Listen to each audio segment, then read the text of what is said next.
தோழமை சொந்தங்களுக்கு பணிவான வணக்கங்கள். அன்புடன் KVS. சமீபத்திலே நடக்க இருக்கக்கூடிய இந்த தேர்வுகளை பற்றி, இந்த தேர்விலே அனுமதிக்கப்படக்கூடிய ஒரு நபர்களுடைய தகுதி, சர்வீஸ் இவைகளை பற்றி மற்றும் வேக்கன்சி போன்ற பல்வேறு தேவையானவைகளை எல்லாம் தொகுத்து அருமை தோழர் மகராஜன் அவர்கள் ஒரு விளக்க உரையினை ஆற்ற இருக்கின்றார். இது முக்கியமான ஒன்று. சமீபத்திலே குறிப்பாக ஒரு 5-6 ஆர்டர்கள் தொடர்ச்சியாக வெளிவந்திருக்கின்றன. ஆக இந்த தேர்வுக்கு முன்னால் நாம் தெரிந்து கொள்ள வேண்டிய என்ன என்றது கூட நாம் புரிந்து கொள்ள வேண்டும். உதாரணமாக பேப்பர் 2 என்பது நீக்கப்பட்டிருக்கிறது. பேப்பர் 2 நீக்கப்பட்டிருக்கிறது என்றால் அது என்ன அப்படின்னு ஒரு சந்தேகம் எல்லாருக்குமே இருக்கும். அதாவது ஒரு காம்ப்ரஹென்ஷன், லெட்டர் ரைட்டிங் இதெல்லாம் இன்னுமே கிடையாது. இந்த எக்ஸாம்ல இருந்து கிடையாது. அதுதான் பேப்பர் 2ன்றது. அந்த பேப்பர் 2 நீங்கிறது ஒரு பெரிய ரிலீஃப். ஆனா நம்ம தெரியாமையே அதுக்கான ப்ரிப்பரேஷனே நம்ம இறங்கிட்டு இருக்கோம். உதாரணத்துக்காக சொல்றேன். இது எல்லாத்தையும் இப்போதைக்கு நம்ம மகராஜன் அவர்கள் உங்களுக்கு விளக்கி சொல்லுவார்கள். இதை முழுமையாக முதலில் உள்வாங்கிக் கொள்ளவும். அனைவருக்கும் மாலை வணக்கம். இன்னைக்கு நமக்கு எக்ஸாம் எலிஜிபிலிட்டி, இப்போ PASA எக்ஸாம் நோட்டிஃபிகேஷன் வந்துச்சு. ஸோ அதுக்கான எலிஜிபிலிட்டி என்ன அப்படிங்கிறத நம்ம ஃபர்ஸ்ட் கொஞ்சம் தெரிஞ்சுக்கணும். ஏன்னா ஒரு சில ஆர்டர்ஸ் வந்திருக்கு. இது பயிற்சி ரிலாக்ஸேஷன் கொடுத்துருக்காங்க போஸ்ட்மேன் MTS எக்ஸாமுக்கு. ஸோ அதை பற்றி பேசிக்காக என்னென்ன அப்படிங்கிறது, யார் யார் அப்ளை பண்ணலாம், என்னென்ன டாக்குமெண்ட்ஸ் வைக்கலாம், அந்த மாதிரி ஒரு சில விஷயங்களை நம்ம இன்னைக்கு கொஞ்சம் டிஸ்கஸ் பண்ணிட்டு அதுக்கப்புறம் நம்மளுடைய GK கிளாஸுக்கு போவோம். ஸோ ஃபர்ஸ்ட் இந்த எக்ஸாம் எலிஜிபிலிட்டி அது குறித்த ஒரு கண்டென்ட்டை நான் உங்களுக்கு ப்ரெசென்ட் பண்ணுறேன். அடுத்தாப்புல இன்னொரு முக்கியமான விஷயம், எல்லாருமே நம்ம பேரவை அகாடமி குரூப்ல இருக்க எல்லாருமே அன்புடன் KVS யூடியூப் சேனலை சப்ஸ்கிரைப் பண்ணிக்கோங்க. ஸோ அதில் லாஸ்ட் இயர் எடுத்த கிளாஸஸோட வீடியோஸ் எல்லாமே இருக்கு. ஸோ நீங்கள் ஃப்ரீ டைம்ல அதை கூட பார்க்கலாம். இந்த வருஷமே நம்ம PASA எக்ஸாமுக்குள்ள கண்டென்ட் ஆல்மோஸ்ட் ஹாஃப்வே கிராஸ் பண்ணிட்டோம். ஸோ போஸ்ட்மேன் MTSக்கு PA எக்ஸாம் முடிஞ்சதுக்கு அப்புறம் நம்ம கிளாஸ் எடுப்போம். ஸோ அதுக்கான அப்டேட்ஸும் கூட நம்மளுடைய யூடியூப் சேனல்லையும் நம்மளுடைய பேரவைக்கான வாட்ஸ்அப் குரூப்லையுமே வரும். ஸோ வாட்ஸ்அப் குரூப் 4 குரூப் ஃபுல்லா இருக்கு. ஸோ அவ்வளவு பேரும் நீங்க சப்ஸ்கிரைப் பண்ணி அதுல உள்ள வீடியோஸை கண்டினியூஸா ரிப்பீட்டடா பாருங்க. உங்களோட ரிவிஷன் பர்பஸ்க்காக தான் மெயினா எடுக்கிற கிளாஸை யூடியூப்ல உடனே நாங்க சார் அப்லோட் பண்ணிட்டு இருக்காங்க. ஸோ அதை எல்லாருமே பயன்படுத்திக்கோங்க. அது போக லாஸ்ட் இயர் பிரிண்ட் பண்ண புக்கு நம்ம கிட்ட இருக்கு. அதுல கொஞ்சம் அப்டேட்ஸ் வந்திருக்கு, இல்லைன்னு சொல்லலை. ஸோ அந்த புக்கோட விலை 500 ரூபாய். அது வேணுங்கிறவங்க ஆர்டர் பண்ணி வாங்கிக்கோங்க. ஸோ அதுக்கு நீங்க 500 ரூபாய்க்கு EMO அனுப்பணும். என்னோட 8610982321 அந்த நம்பரை கான்டாக்ட் பண்ணீங்கன்னா EMO அனுப்ப வேண்டிய அட்ரஸை கூட நான் சொல்லிடுறேன். இப்போ கூட சொல்லிடுறேன். KV ஸ்ரீதரன் 34 தேவர் ஸ்ட்ரீட், வில்லிவாக்கம், சென்னை 49. அந்த அட்ரஸ்க்கு EMO பண்ணிட்டீங்கன்னா உங்களுக்கு புக்கு நீங்க EMOல அனுப்பியிருக்க ஃப்ரம் அட்ரஸ்க்கு கரெக்டா சேர்ந்துடும். சரிங்களா? ஸோ புக்கு வேணுங்கிறவங்க அதையும் வாங்கிக்கோங்க. இப்போ நம்ம அந்த கண்டென்ட்டுக்குள்ள போய் பார்க்கலாம். இப்போ PA எக்ஸாம் நோட்டிஃபிகேஷன் வந்துருச்சு. 3/7 ஜூலை மாதம் 3ஆம் தேதி நீங்க உங்க அப்ளிகேஷன் எல்லாத்தையும் உங்க கண்ட்ரோலிங் அத்தாரிட்டிஸ்க்கு சப்மிட் பண்ண வேண்டிய லாஸ்ட் டேட்னு சொல்லியிருக்காங்க. ஸோ அந்த PASA எக்ஸாமுக்குள்ள எலிஜிபிலிட்டி கிரைட்டீரியா என்னென்ன அப்படிங்கிறத பார்க்கலாம். ஸோ PASA எக்ஸாமை பொறுத்த அளவுல கேட்டகரி A, கேட்டகரி B அப்படிங்கிற 2 கேட்டகரி இருக்கு. ஸோ கேட்டகரி ஏல யார் யாரெல்லாம் அப்ளை பண்ணலாம், கேட்டகரி Bல யார் யாரெல்லாம் அப்ளை பண்ணலாம் அப்படிங்கறத நம்ம இந்த இதில் பார்த்துடலாம். சரிங்களா? ஸோ ஃபர்ஸ்ட் கேட்டகரி A பியூரா, அதாவது இப்போ இன்னைக்கு டேட்ல போஸ்ட்மேனா MTS இருக்கிறவங்க. இதுல ஒரு சில டேர்ம்ஸ் போட்டிருக்கேன், நீங்க அதை பாருங்க. ஆனா நான் சொல்றத கொஞ்சம் கவனமா கேளுங்க, சரியா? கேட்டகரி A பொறுத்த அளவுல எலிஜிபிலிட்டி கிரைட்டீரியான்னு பாத்தீங்கன்னா officials in level 3 with 3 years of regular சர்வீஸ்னு போட்டிருக்கும். அப்படின்னா என்னன்னா இன்னைக்கு டேட்ல போஸ்ட்மேனா இருப்பாங்க. ஸோ போஸ்ட்மேனாவே 3 வருஷம் சர்வீஸ் பண்ணவங்க. நல்லா கேட்டுக்கோங்க. போஸ்ட்மேனாகவே 3 வருஷம் சர்வீஸ் இருக்கிறவங்க, அவங்களுக்கு முன்னாடி MTS இருக்கலாம், அதெல்லாம் பிரச்சனை இல்லை. போஸ்ட்மேன்லயே 3 வருஷம் சர்வீஸ் முடிச்சிருந்தாங்கன்னா அவங்க எலிஜிபிள். ஸோ அதுதான் ஃபர்ஸ்ட் பாயிண்ட். ரெண்டாவது 5 years of combined service in level 1, 2 and 3 போட்டிருக்காங்க. லெவல் 1, 2 and 3னா லெவல் 1ங்கிறது MTS நீங்க வந்ததும் கொடுக்கக்கூடிய சம்பளத்தோட அந்த பே லெவல். ஸோ அதுல இருந்து MTSலயே இப்போ MACP அந்த மாதிரிலாம் வாங்கினா லெவல் 2 வரும். அதுக்கப்புறம் நீங்க MTSல இருந்து போஸ்ட்மேன் எக்ஸாம் எழுதி கிளியர் பண்ணியிருந்தீங்க அப்படின்னா லெவல் 3 வருவீங்க. இதெல்லாம் சம்பளத்துடைய நிலை, ஊதிய நிலை. ஓகேங்களா, லெவல் 1 2 3ங்கிறதா. ஸோ டிபார்ட்மெண்ட்ல முதல்ல நுழையிறீங்க அப்படின்னா லெவல் 1 தான் வந்து எம்டிஎஸ்க்கு தான் லீஸ்ட். ஸோ அதுல தான் ஸ்டார்டிங் பே ஃபிக்ஸ் பண்ணுவாங்க. Combined service 5 years of service இருக்கணும். சரிங்களா, எம்டிஎஸ் போஸ்ட்மேன் ரெண்டும் சேர்த்து அப்படின்னா 5 இயர்ஸ் இருக்கணும். ஸோ இப்போ நம்ம டிபார்ட்மெண்டல் அஃபிஷியலை பத்தி மட்டும்தான் பேசிக்கிட்டு இருக்கோம். ஸோ ஒன்று போஸ்ட்மேன்லேயே 3 இயர்ஸ் கம்ப்ளீட் பண்ணியிருக்கணும். இல்லை நம்ம இப்போ போஸ்ட்மேன் எம்டிஎஸ் ரெண்டும் சேர்த்துல, ஏன்னா இப்போ போஸ்ட்மேன்ல 1 இயர் தான் சர்வீஸ் இருக்கு, இல்லை 2 இயர் தான் சர்வீஸ் இருக்கு, அந்த 3 இயர்ஸ்க்கு கம்மியா இருக்கு அப்படின்னா ஸோ நீங்க எம்டிஎஸ் சர்வீஸையும் சேர்த்துக்கிறீங்க அப்படின்னா கணக்குல சேர்த்து எடுக்கணும் அப்படின்னா 5 வருஷம் இருக்கணும். ஓகேங்களா, அதே மாதிரி அஃபிஷியல்ஸ் இன் லெவல் 2. ஸோ இப்போ எம்டிஎஸ்ஸா இருக்கிறவங்க அவங்களுக்கும் 5 இயர்ஸ் சர்வீஸ் இருக்கணும். ஓகேங்களா, ஸோ இப்போ எம்டிஎஸ்ஸா இருக்கவங்க எம்டிஎஸ்ஸாவே இருக்கிறாங்க அப்படின்னா அவங்களுக்கு 5 இயர்ஸ் சர்வீஸ் இருக்கணும்.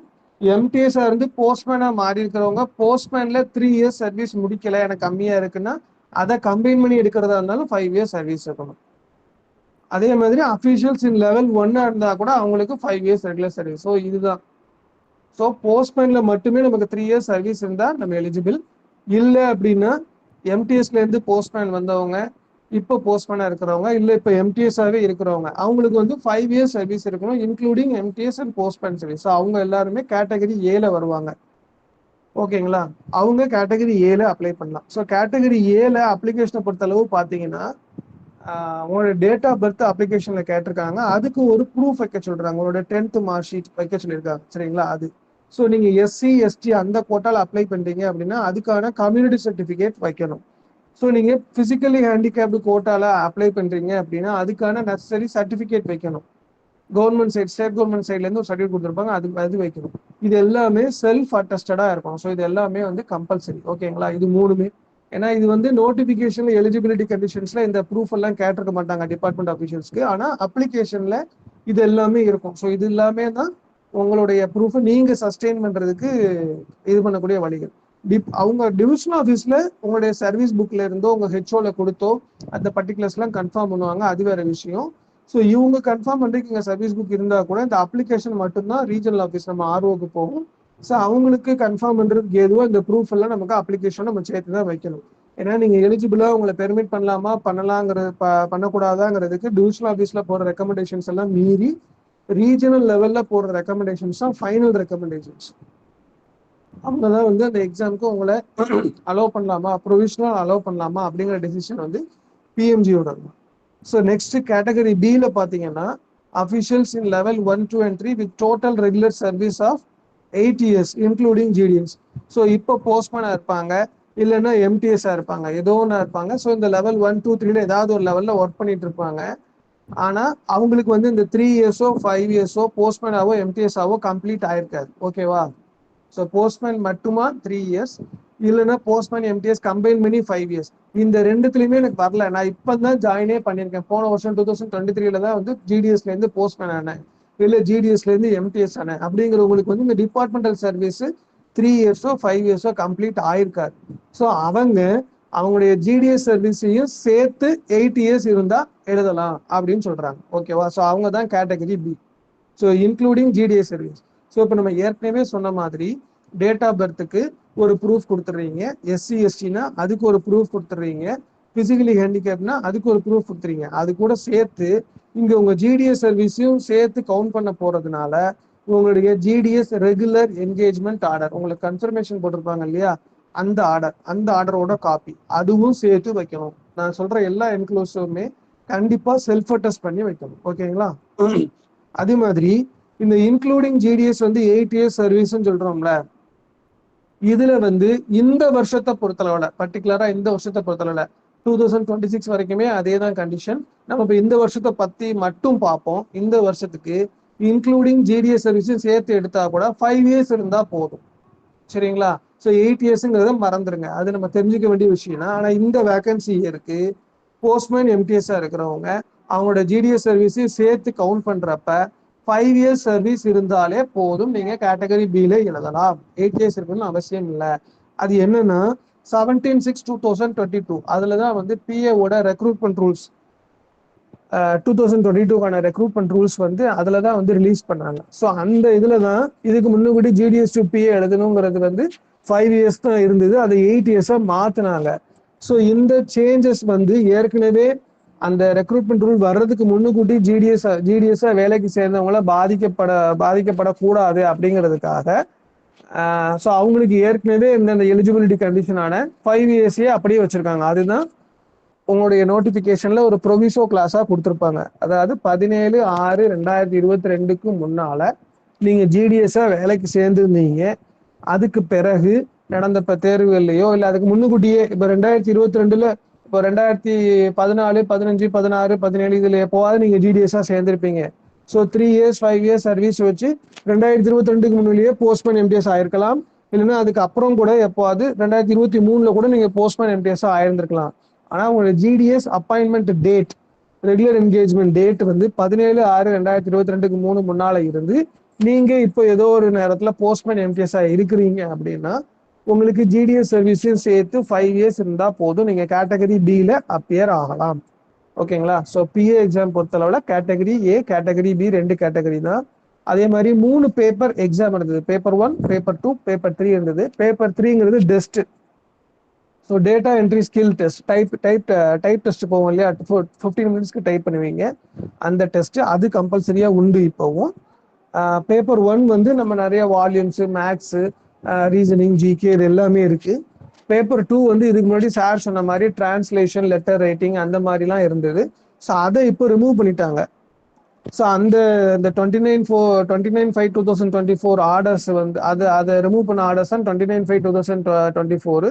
ஸோ அந்த ஆர்டர்ஸையுமே வந்து இந்த நோட்டிஃபிகேஷன்ல இன்க்ளூட் பண்ணியிருக்காங்க. ஸோ இந்த வருஷம் எக்ஸாம்ல இருந்து அந்த பேப்பர் 2ங்கிறது கிடையாது. ஸோ பேப்பர் 1, பேப்பர் 3 அது மட்டும்தான் இருக்க போகுது. ஸோ இதுக்கு முன்னுக்கூட்டி 3மே இருந்தப்போ கூட பேப்பர் 2வும் பேப்பர் 3யும் நீங்க ஜஸ்ட் குவாலிஃபை ஆனா போதும். பேப்பர் 1 தான் மெரிட். அதாவது பேப்பர் 2வும் பேப்பர் 3யும் நீங்க பாஸ் மார்க் எவ்வளவோ, ஒவ்வொரு கேட்டகரிக்கும் ஒரு மினிமம் பாஸ் மார்க் வச்சிருக்காங்க, அதை மட்டும் நீங்க வாங்கினாலே போதுமானது. பேப்பர் 1ல யாரு அதிகப்படியான மார்க் வாங்குறாங்களோ அவங்க தான் first rank, second rank merit போடுவோம் இல்லையா, ஸோ அதுல வருவாங்க.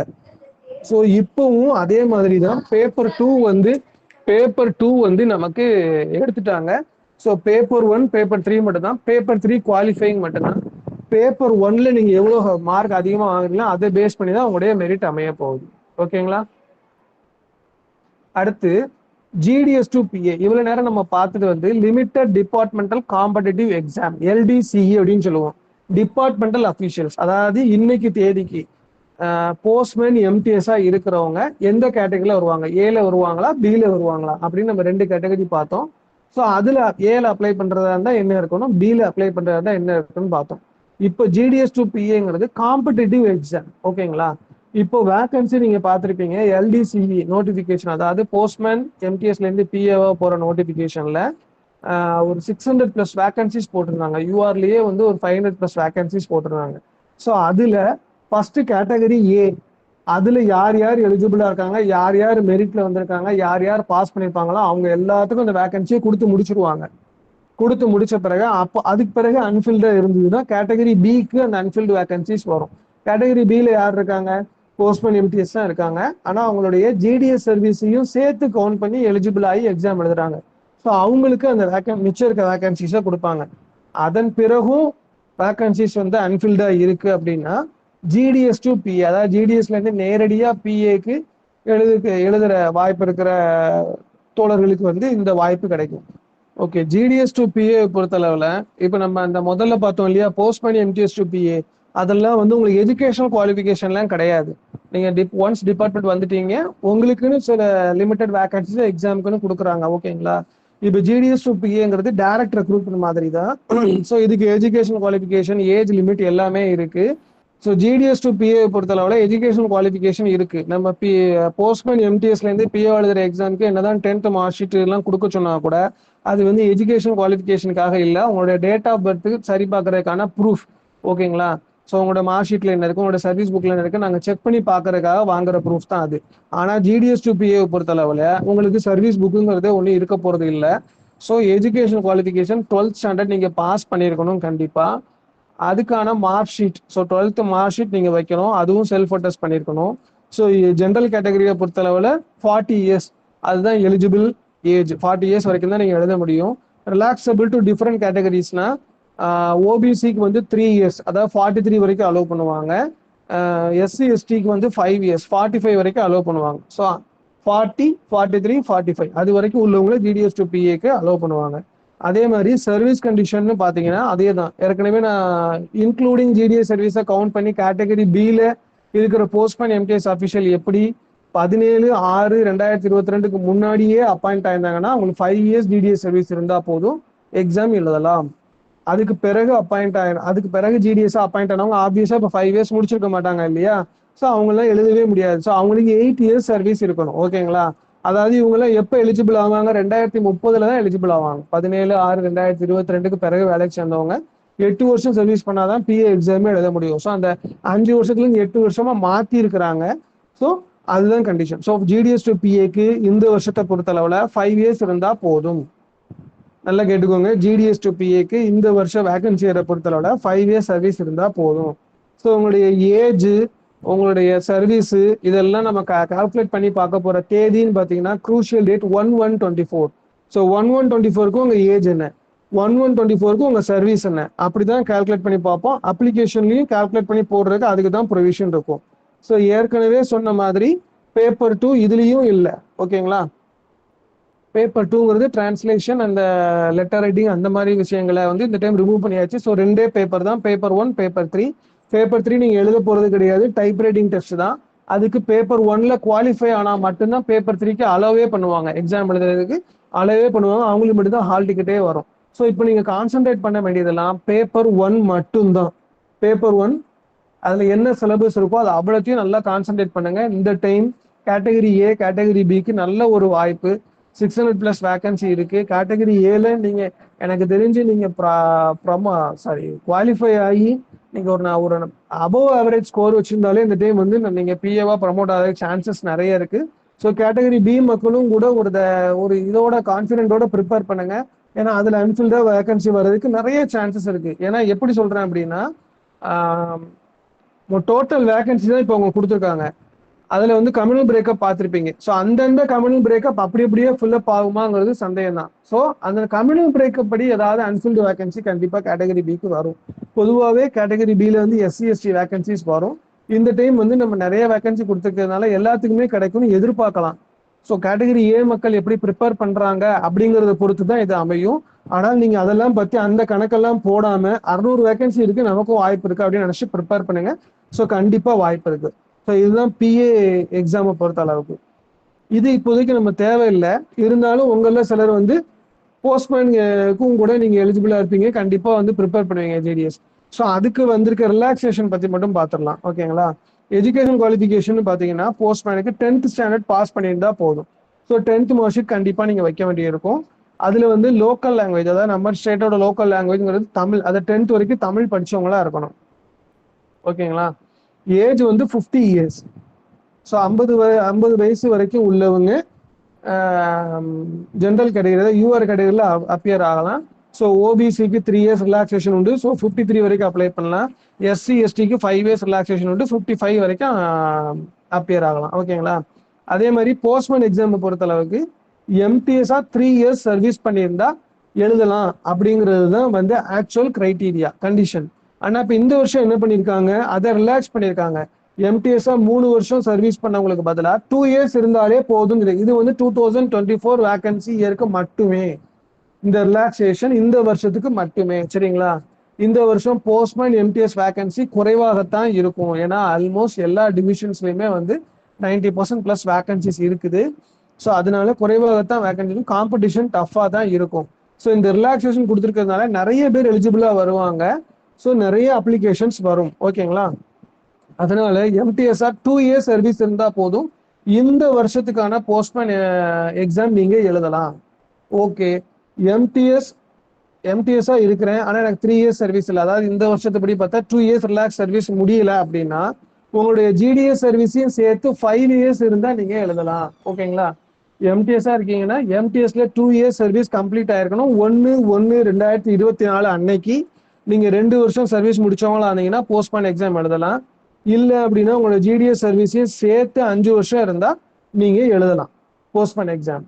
இல்ல நான் ஜிடிஎஸ்ஆவே தான் இருக்கேன், நான் எனக்கு போஸ்ட்மேன் எழுதுறதுக்கு என்ன கண்டிஷன் கேட்டீங்கன்னா வழக்கமா 5 இயர்ஸ் சர்வீஸ் இருக்கணும்னு சொல்றோம்.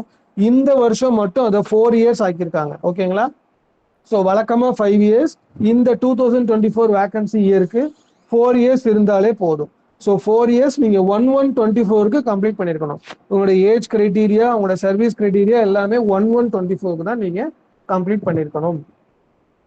ஸோ மோட் ஆஃப் ரெக்ரூட்மெண்ட்னு பார்த்தீங்கன்னா போஸ்ட்மேன் எக்ஸாமை பொறுத்த அளவுக்கு போன வருஷம் வரைக்குமே 25% எம்டிஎஸ்ல இருந்து சீனியாரிட்டி கோட்டா, அவங்களுக்கு எக்ஸாம்லாம் எதுவுமே கிடையாது. ஸோ வயது மூப்பின் அடிப்படையில் பதவி உயர்வு அப்படி கொடுப்பாங்க. 25% வேகன்சிஸ் வந்து எம்டிஎஸ்ல இருந்து போஸ்ட்மேனா எக்ஸாம் எழுதி வர்றவங்க, நல்லா கேட்டுக்கோங்க, எம்டிஎஸ்ல இருந்து 2 வழியா வரலாம். ஒன்னு சீனியாரிட்டி, அவங்களுடைய வயது மூப்பின் அடிப்படையிலும் பதவி உயர்வு பெற வாய்ப்பு இருக்கு. அதன் பிறகு எக்ஸாம், அதுக்கும் வாய்ப்பு இருக்கு. ஸோ 25 + 25 அவங்களுக்கே போயிடும். ஸோ 50 போச்சுன்னா மிச்சமுள்ள 50 தான் ஜிடிஎஸ்ல இருந்து போஸ்ட்மேனா எம்டிஎஸ் போஸ்ட்மேனா எழுதுற எக்ஸாமுக்கு கொடுப்பாங்க. இந்த வருஷம் என்ன பண்ணிருக்காங்கன்னா அதையும் மாத்திருக்காங்க. அந்த 25% எம்டிஎஸ்ல இருந்து சீனியாரிட்டியில ப்ரொமோஷன் கொடுத்தாங்க பாத்தீங்களா, அது இல்லை. அதற்கு பதிலாக முழுக்க முழுக்க அந்த 50%யும் எம்டிஎஸ்ல இருந்து எக்ஸாம் எழுதி தான் வரணும் அப்படிங்கிற மாதிரி ஆக்கிட்டாங்க. So MTS to postman seniority கோட்டாவே இல்லை. ஓகேங்களா? 50%மே எம்டிஎஸ்ல இருந்து போஸ்ட்மேன் எக்ஸாம் எழுதி தான் வரணும். மிச்சம் 50% ஜிடிஎஸ்ல இருந்து போஸ்ட்மேன் எக்ஸாம் எழுதி. ஓகேவா? 50-50, எம்டிஎஸ்க்கு 50%, ஜிடிஎஸ்க்கு 50%. இதுல இன்னொரு விஷயம் என்ன அப்படின்னா, இந்த எம்டிஎஸ்ல இருந்து போஸ்ட்மேனுக்கு 50% வேகன்சி கொடுத்துருக்கோம் பாத்தீங்களா. ஸோ இப்போ உதாரணத்துக்கு 100 வேகன்சி இருக்குன்னா 50 வேகன்சி எம்டிஎஸ்ல இருந்து போஸ்ட்மேன் எக்ஸாம் எழுதுறவங்களுக்கு, 50 வேகன்சி ஜிடிஎஸ்ல இருந்து போஸ்ட்மேன் எக்ஸாம் எழுதுறவங்களுக்கு கொடுத்துருவோம். இப்போ இந்த எம்டிஎஸ்ல இருந்து போஸ்ட்மேன் எக்ஸாம் எழுதுறவங்க கொடுக்கப்பட்ட 50 வேகன்சில அது ஃபில்அப் ஆகாம இருக்கு, 30 வேக்கண்ட் தான் ஃபில்அப் ஆயிருக்கு, மிச்சம் 20 வேக்கண்ட் வந்து அன்ஃபில்டா இருக்கு. ஸோ ஃபர்ஸ்ட் டிவிஷன் லெவல்ல போடுவாங்க, அதுக்கு பிறகு சர்க்கிள் லெவல்ல சர்ப்ளஸ் எல்லாம் போடுவாங்க. இல்ல இப்போ இந்த வருஷம்லாம் அப்படித்தான் போட்டிருக்காங்க. ஸோ அதெல்லாம் ஃபில் பண்ண பிறகும் அன்ஃபில்டா இருக்கு அப்படின்னா அது ஆட்டோமேட்டிக்கா இப்போ இந்த வருஷம் தான் எம்டிஎஸ்ல இருந்து போஸ்ட்மேனுக்கும் எக்ஸாம் எழுதுறாங்க, ஜிடிஎஸ்ல இருந்து போஸ்ட்மேனுக்கும் எக்ஸாம் எழுதுறீங்க. 2 பேருக்கும் ஒரே எக்ஸாம் தான் எழுத போறீங்க. ஒரே எக்ஸாம்ல 2 பேரும் அப்பியர் ஆவீங்க. ஆனா ப்ரொமோஷனுக்குன்னு நாங்க ஒரு டிபிசி கூட்டுவாங்க. அப்ப கூட்டுறப்ப என்னமா டிசைட் பண்ணுவாங்கன்னா, இதுக்கு கொடுக்கப்பட்ட 50 காலி இடங்கள்ல 30-35 தான் ஃபில்அப் ஆயிருக்குன்னா அதுல நிரப்பப்படாம இருக்க அந்த 15 காலி இடங்களை இல்ல 20 காலி இடங்களை அந்த ஜிடிஎஸ்ல இருந்து தேர்வு எழுதி போஸ்ட்மேனுக்கு இது பண்றாங்க பாத்தீங்களா, அதுக்கு கொடுத்துருவாங்க. அது அன்னைக்கே நடந்துரும். டிபிசி ஒரு நாள் கூடும் போதே முதல்ல எம்டிஎஸ்ல இருந்து போஸ்ட்மேனுக்கு யாரெல்லாம் தகுதி பெறாங்க, எத்தனை வேகன்சி இருக்கு, 50 வேகன்சி இருக்கு, 25 பேர் தான் போறாங்க, மிச்சம் 25 பேர் அன்ஃபில்டா இருக்கு. அதான் அந்த டிவிஷனுடைய ஜிடிஎஸ்ல இருந்து போஸ்ட்மேன் எக்ஸாம் எழுதுறவங்களுக்கு வந்து அந்த வேகன்சி ஏற்கனவே 50 இருக்கா. ஸோ இந்த அன்ஃபில்டா இருக்க 25 சேர்ந்து 75 வேகன்சி உங்களுக்கு கிடைக்கும். புரியுதுங்களா? ஸோ இதுல உள்ள அன்ஃபில்டும் சேர்த்து ஜிடிஎஸ் டு போஸ்ட்மேன் எக்ஸாமுக்கு வரும். ஸோ அதையும் சேர்த்து தான் ஃபில் பண்ணுவாங்க, அதுக்கும் சேர்த்து தான் மெரிட் லிஸ்ட் அன்னைக்கே போடுவாங்க. ஸோ இதை முடிச்சுட்டு அங்கேயே வச்சு அதில் அன்ஃபில்டு ஆட் பண்ணுவாங்க. இப்போ ஜிடிஎஸ் டு போஸ்ட்மேனுக்கு 75 வேகன்சி நான் கொடுத்துருக்கேன், இதுல உள்ள அன்ஃபில்டையும் சேர்த்து எடுத்து கொடுத்தாச்சு. இப்போ அதுல அந்த டிவிஷன்ல ஜிடிஎஸ் டு போஸ்ட்மேன்ல செலக்ட் ஆனவங்க 55 பேர் தான், அதுல மிச்சம் 20 இருக்கு. அந்த 20 தான் வந்து சர்க்கிள் லெவல்ல உள்ள சர்ப்ளஸ்க்கு ஃபில் பண்றது கொடுக்குறாங்க. ஓகேங்களா? ஸோ மற்ற டிவிஷன்ல இருந்து அந்த அன்ஃபில்டுக்கு வந்து ஆள் எடுத்து கொடுப்பாங்க. அதுதான் சர்ப்ளஸ் லிஸ்ட். இப்போ நமக்கு எம்டி சர்ப்ளஸ் லிஸ்ட் விட்டுருக்காங்க பாத்தீங்களா, அந்த மாதிரி. ஸோ அப்படிதான் நீங்க உங்க டிவிஷன்ஸ்ல இருந்து அதர் டிவிஷன்ஸ்க்கு வந்து நீங்க போறீங்க. ஓகேங்களா? ஸோ இதுதான் மோட் ஆஃப் ரெக்ரூட்மெண்ட். இது உங்களுக்கு தெரியறதுக்காக. ஸோ அந்த வேகன்சியும் நமக்கு வரும். ஸோ எந்த விதத்திலையும் வந்து ஹோப் இழக்காதீங்க. ஸோ இந்த mode of recruitment, number of vacancies, இதை பொறுத்திலாம் கவலையே படாதீங்க. உங்களுக்கு இந்த வருஷம் எலிஜிபிலிட்டி இருக்கான்னு மட்டும் பாருங்க. நீங்க பாட்டில் அப்ளை பண்ணி எக்ஸாமுக்கு நல்லா சின்சியரா ப்ரிப்பேர் பண்ணி எழுதுங்க. கண்டிப்பா நீங்க பாஸ் பண்ணிடலாம். ஓகேங்களா? இவ்வளவு 10 வேகன்சி தான் இருக்கு, கிடைக்குமா கிடைக்காதா அதெல்லாம் இல்லை. ஸோ நீங்க வந்து இந்த டைம் சின்சியரா முயற்சி பண்ணீங்கன்னா உங்களுக்கு தேவை ஒரே ஒரு வேக்கண்ட், நீங்க போய் உட்கார்றதுக்கு ஒரே ஒரு வேக்கண்ட் தான். ஸோ நீங்க என்ன கேட்டகரியா இருந்தாலும் பரவாயில்ல, நீங்க மெரிட்ல வந்தீங்கன்னா யூஆர்ல உள்ள வேக்கண்டே உங்களுக்கு கிடைக்க போகுது. ஸோ யூஆர்ல ஆப்வியஸா கண்டிப்பா வேகன்சி இருக்கும். என்ன வேகன்சி கொடுத்தாலும் 50% வந்து யூஆர்ல கொடுக்க போறாங்க. ஸோ நமக்கு தேவை ஒரு வேகன்சி தான் அப்படிங்கிற அந்த நினைப்போட படிங்க. ஓகேங்களா? எம்டிஎஸ் எக்ஸாமுக்கு எலிஜிபிலிட்டி கண்டிஷன்ஸ் பாத்தீங்கன்னா இதுக்கு வந்து எஜுகேஷன் குவாலிஃபிகேஷன் கிடையாது. அதே மாதிரி ஏஜ் குவாலிஃபிகேஷன், ஏஜ் ரெஸ்ட்ரிக்ஷனும் கிடையாது. ஏன்னா எம்டிஎஸ்க்கு யாரு தான் போறாங்க, ஜிடிஎஸ்ல தான் போறீங்க. ஸோ ஏஜும் கிடையாது, எஜுகேஷனும் கிடையாது. ஆனா சர்வீஸ் இருக்கு. ஜிடிஎஸ்ஸா நீங்க 3 வருஷம் வேலை பார்த்துருந்தீங்கன்னா பொதுவா எம்டிஎஸ்ஸா நீங்க எக்ஸாம் எழுதுறதுக்கு அலோவ் பண்ணுவாங்க. ஆனா இந்த 3 வருஷத்தை இந்த வேகன்சி 2024 வேகன்சி இருக்கு 2 இயர்ஸா ரிலாக்ஸ் பண்ணி ரெடியூஸ் பண்ணி கொடுத்துருக்காங்க. ஸோ உங்களுக்கு 2 இயர்ஸ் ஜிடிஎஸ் சர்வீஸ் இருந்தாலே போதும், நீங்க ஜிடிஎஸ் டு எம்டிஎஸ் எக்ஸாம் எழுதி ப்ரமோட் ஆகலாம். ஓகேங்களா? ஆனா இதுல ஜிடிஎஸ் பொறுத்த அளவுல பாத்தீங்கன்னா மோட் ஆஃப் ரெக்ரூட்மெண்ட் அதே மாதிரி நான் ஏற்கனவே சொன்ன மாதிரி சீனியாரிட்டி கோட்டா ஒன்று இருக்கு, அப்புறம் எக்ஸாம் கோட்டா ஒன்று இருக்கு. இது ரெண்டுத்துக்கும் முன்னால ஒரு விஷயம் இருக்கு. அது என்ன அப்படின்னா கேஷுவல் லேபர். 100% கேஷுவல் லேபர் வச்சு தான் ஃபில் பண்ணணும் ரெக்ரூட்மெண்ட் ரூல் படி. சரிங்களா? 2023 வந்து அமெண்ட்மெண்ட் படி 100% கேஷுவல் லேபரர் தான். அதுல வந்து நம்ம டிவிஷன்ல இந்த டேட்டுக்கு வந்தவங்க அப்பாயிண்ட் ஆனவங்க அப்படின்னு நிறைய கிரைட்டீரியா இருக்கு. அதெல்லாம் நம்ம தேவையில்லை. ஏன்னா கேஷுவல் லேபரரே கிடையாது ஆல்மோஸ்ட் எந்த டிவிஷன்ஸ்லயும். ஸோ அந்த கண்டிஷன் ஆட்டோமேட்டிக்கா அடிபட்டு போயிடும். ஸோ அதுல மிச்சம் இருக்கிறது தான் வந்து ஜிடிஎஸ் டு எம்டிஎஸ் சீனியாரிட்டி கோட்டாக வரப்போகுது. ஓகேங்களா? ஆனா இப்ப கேஷுவல் லேபரரே இல்லாததுனால ஜிடிஎஸ் டு எம்டிஎஸ் சீனியாரிட்டி கோட்டாக்கு அந்த 100% கேஷுவல் லேபரை ஃபில் பண்றோம்ல, அது நமக்கு ஆளே இல்லை. அப்ப கண்டிப்பா வந்து அன்ஃபில்டா தான் இருக்கும். அந்த அன்ஃபில்டு வேகன்சி, அதாவது மொத்த வேகன்சியுமே அன்ஃபில்டா தான் இருக்கும். அந்த unfilled vacancy GDS to seniority கோட்டாக்கு 50%, ஜிடிஎஸ் டு எம்டிஎஸ் எக்ஸாமுக்கு 50% பிரிச்சு கொடுக்குறாங்க. ஓகேங்களா? ஸோ ஜிடிஎஸ் டு சீனியாரிட்டி கோட்டாக்கு 5 இயர்ஸ் எக்ஸ்பீரியன்ஸ் இருக்கணும். ஓகேங்களா? ஏன்னா நீங்க எக்ஸாம் எழுத போறது கிடையாது. ஜிடிஎஸ்ல இருந்து எம்டிஎஸ்க்கு சீனியாரிட்டி கோட்டா வயது மூப்பின் அடிப்படையிலான பதவி உயர்வு, அதுக்கு 5 இயர்ஸ் இருக்கணும். ஆனா ஜிடிஎஸ்ல இருந்து எம்டிஎஸ்க்கு எக்ஸாம் எழுதுனா 3 இயர்ஸ் சர்வீஸ் உண்டு. இந்த வருஷம் வேகன்சி இருக்கு, அதை 2 இயர்ஸா ரிலாக்ஸ் பண்ணியிருக்காங்க. ஸோ இந்த கண்டிஷன் உள்ளவங்க எக்ஸாம் எழுதலாம். இப்போ இது ரெண்டுத்துலயுமே ஃபில்அப் ஆகாம மிச்சம் இருக்கா, அதை ஓப்பன் மார்க்கெட்டு கொடுத்துருவாங்க. ஓப்பன் மார்க்கெட்னா ஒன்றும் இல்லை, எஸ்எஸ்சி ஸ்டாஃப் செலெக்ஷன் கமிஷன் மூலமா கொடுத்து ஃபில்அப் பண்ணுவாங்க. ஓகேங்களா?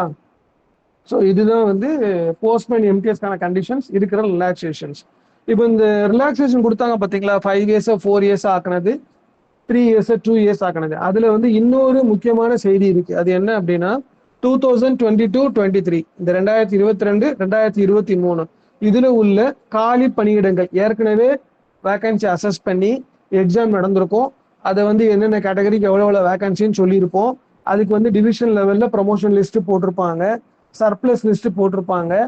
அதுக்கு பிறகும் அன்ஃபில்டா இருக்கும். இப்போ உதாரணத்துக்கு எங்க கோட்டத்திலேயே வந்து 7 வேகன்சி இருக்கு போஸ்ட்மேன்ல. 2023 வேகன்சி இயர்ல 7 வேகன்சி இருக்கு. சரிங்களா? ஸோ அந்த வேகன்சியை வந்து இந்த 2024 சேர்த்துக்கோங்கன்னு இந்த ஆர்டர்ஸா சொல்லிட்டாங்க. இப்பவே பொதுவா வேகன்சி அசஸ்மெண்ட் அப்பந்தான் இந்த இதை பத்தின இன்ஸ்ட்ரக்ஷன்ஸ் எல்லாம் வரும். ஸோ இந்த வருஷத்துக்கான வேகன்சி என்னன்னு நாங்கள் கணக்கிடும் போது தான், போஸ்ட்மேன் எம்டிஎஸ் பொறுத்தவரை கணக்கிடும் போது தான் பழைய வருஷத்துல உள்ள காலியாக உள்ள பணியிடங்களை இதுல சேர்க்கணுமா வேண்டாமா, இல்ல இந்த வருஷத்துல நடக்க போற ரிட்டையர்மெண்ட் மட்டும்தான் சேர்க்க போறோமா அப்படிங்கறதெல்லாம் சொல்லுவாங்க. இப்ப இந்த இன்ஸ்ட்ரக்ஷன்ஸ்லேயே சொல்லிட்டாங்க. 2022-23 வெவ்வேறு சர்க்கிள்ல வெவ்வேறு மாதிரியான வழிமுறைகளை ஃபாலோ பண்ணியிருந்தீங்க. ஸோ அதுல அன்ஃபில்டா வேகன்சிஸ் இருந்ததுன்னா இந்த 2024 அசஸ்மெண்ட்டுக்கு சேர்த்துக்கோங்க அப்படின்னு சொல்லிட்டாங்க. ஸோ 2022-23 அன்ஃபில்டா இருக்க வேகன்சிஸ் இந்த 2024 எக்ஸாமுக்கு வரப்போகுது. அது போக 2024 நடக்க போற ரிட்டையர்மெண்ட், சரிங்களா, ரிட்டையர்மெண்ட் வேகன்சிஸ் எல்லாம் அதுல ஆட் ஆகும். ஸோ இதுதான் இப்படிதான் இந்த ரிட்டையர்மெண்ட் வேகன்சி 2022-23 உள்ள அன்ஃபில்டு வேகன்சிஸ் சர்ப்ளஸுக்கும் போக அன்ஃபில்டா இருந்தது அப்படின்னா அதையும் இதுல சேர்த்து உங்களுக்கு எக்ஸாமுக்கு கொடுக்க போறாங்க. ஆனாலும் கம்மியா தான் இருக்கும், நான் முதலே சொன்னேன். ஏன்னா நிறைய டிவிஷன்ஸ்ல நிறைய ஃபில்அப் ஆயிடுச்சு. ஓகேங்களா? ஒருவேளை போன வருஷம் என்ன நடந்தது அப்படின்னா வேகன்சி அசஸ்மெண்ட் பண்றப்போ வந்து இப்போ இந்த வருஷம் பிஏ நடக்குது இல்லையா, போஸ்ட்மேன்ல இருந்து பிஏ எக்ஸாம் நடக்குது. ஸோ போஸ்ட்மேன் எல்லாரும் எக்ஸாம் எழுதி பிஏவா ப்ரமோட் ஆவாங்களா? ஸோ இப்போ ஒரு 100 போஸ்ட்மேன் ப்ரமோட் ஆகிறாங்கன்னு வச்சுக்கிறோம் ஒரு எக்ஸாம்பிளுக்கு. ஸோ அந்த 100 வேகன்சியே அதே வருஷத்துல நடக்கிற போஸ்ட்மேன் எம்டிஎஸ் எக்ஸாமுக்கு கொடுங்க அப்படிங்கிற மாதிரி ஒரு அசஸ்மெண்ட் வாங்கினாங்க. ஆனா அதை போன வருஷம் சேர்க்கல. சரிங்களா? ஸோ போன வருஷம் போஸ்ட்மேன்ல இருந்து பிஏவா ஆயிருப்பாங்க. ஓகேங்களா? போஸ்ட்மேன்ல இருந்து பிஏவா ஆயிருப்பாங்க. அந்த போஸ்ட்மேன் வேகன்சியை போன வருஷத்துக்கே போஸ்ட்மேன் எக்ஸாமுக்கு கொடுப்போமா அப்படிங்கிற மாதிரி இது பண்ணப்போ கொடுக்கல. ஓகேங்களா? ஸோ இந்த வருஷமும் இப்போ போஸ்ட்மேன்ல இருந்து பிஏ ஆகிறதுக்கு 600 வேகன்சி இருக்கு. ஸோ இப்போ இந்த 600 பேர் போயிட்டா 600 போஸ்ட்மேன் காலியா இருப்பாங்க. கரெக்டா? ஸோ அந்த 600 வேகன்சி இந்த போஸ்ட்மேன் எம்டிஎஸ்க்கு கொடுப்பாங்களா அப்படின்னா அது நமக்கு தெரியாது. இந்த முடிவை எடுக்கிறது அந்தந்த மாநில தலைமை அதிகாரி, அதாவது சீஃப் பிஎம்டிக்கு தான் இருக்கு. அவர் நினைச்சா அலோவ் பண்ணலாம், இல்லைன்னா அடுத்த வருஷத்துக்கு கூட கொண்டு போகலாம். ஸோ மினிமம் வேகன்சி இருக்குன்னு நீங்க நினைச்சிட்டே ஹார்ட் ஒர்க் பண்ணுங்க. ஒருவேளை அதை அலோவ் பண்ணுங்க, இந்த வருஷம் ரிலாக்ஸேஷன்லாம் கொடுத்துருக்காங்க அப்படின்னு அலோவ் பண்ணாலும் பண்ணலாம். ஓகேங்களா? அதெல்லாம் வந்து எக்ஸாம்லாம் முடிஞ்ச பிறகுதான் வந்து உங்களுக்கு தெரியும். ஏன்னா வந்து அதெல்லாம் வேகன்சி சம்மந்தப்பட்டது. ஸோ இப்போ நம்ம கிரைட்டீரியாவை பத்தி மட்டும்தான், கண்டிஷன் அப்பியர் ஆகிறதுக்கான கண்டிஷன்ஸ் பத்தி மட்டும்தான் நம்ம பார்க்க முடியும். அதெல்லாம் வந்து ரிசல்ட் போடுறப்ப டிசைட் பண்ணப்படுற விஷயங்கள். ஓகேங்களா? அதை பத்திலாம் இப்போ எதைய பத்தியுமே யோசிக்காதீங்க. ஒரே ஒரு வேகன்சி இருக்கா, எக்ஸாம் எழுதுறதுக்கு நமக்கு எலிஜிபிலிட்டி இருக்கா, ஸோ இது ரெண்டுத்தையும் பார்த்துட்டு உங்களை எக்ஸாமுக்கு ப்ரிப்பேர் பண்ணுங்க. நான் ஏற்கனவே சொன்னேன், புக் அவைலபிளா இருக்கு. Online class, free online class எடுக்கிறோம். ஸோ 150 பேர் அதிகபட்சமா சேரலாம். இவ்வளவு நாள் வரைக்கும் 70 பேர் 60 பேர் இப்படிதான் சேர்ந்துக்கிட்டு இருந்தீங்க. இப்போ எக்ஸாம் நோட்டிபிகேஷனே வந்துருச்சு. ஃப்ரீயா போய் டைம் ஸ்பேர் பண்ணி சொல்லிக் கொடுக்குறது கஷ்டமான விஷயம். அதை நம்ம பேரவை சார்பா, என்சிஏ பாலு எழுச்சி பேரவை சார்பா நம்ம செஞ்சுக்கிட்டு இருக்கோம். ஸோ அதை பயன்படுத்திக்கோங்க. தமிழ்ல முழுக்க முழுக்க உங்களுக்கு புரியுற மாதிரியான விஷயங்களை சொல்லி கொடுக்குறோம். ஸோ அதை யூஸ் பண்ணி நீங்க படிச்சு ப்ரமோட் ஆகுங்க. அவ்வளவுதான். நாங்க கேட்கறதெல்லாம், நீங்க ப்ரமோட் ஆனீங்க அப்படின்னா என்சிஏ பாலு எழுச்சி பேரவை சார்ந்த என்எஃப்பி தொழிற்சங்கத்துல உங்களை இணைச்சுக்கணும். அதுதான் எங்களுடைய ஒரே ஒரு வேண்டுகோள். ஓகேங்களா? Thank you very much. ரொம்ப தெளிவா நம்முடைய எலிஜிபிலிட்டி கண்டிஷன் என்ன, சமீபத்தில் வந்திருக்கக்கூடிய விதிகள்ல என்னென்ன மாற்றங்கள் ஏற்பட்டிருக்கு அப்படின்றத பத்தி மிக தெளிவா மகராஜன் விளக்கி சொல்லியிருக்காரு. இதை முழுமையா நீங்க புரிஞ்சுக்கங்க. ஏதாவது டவுட்ஸ் இருந்தா நம்முடைய வாட்ஸ்அப் குரூப்ல போடுங்க. வாட்ஸ்அப் குரூப்ல அவரும் பதில் சொல்லுவாரு, நானும் பதில் சொல்லுவேன். நிச்சயமா உங்களுக்கு இது ரொம்ப பலனுள்ளதா இருக்கும் அப்படின்னு சொல்லி இந்த நிகழ்ச்சி தர முடிச்சுக்கிறோம்.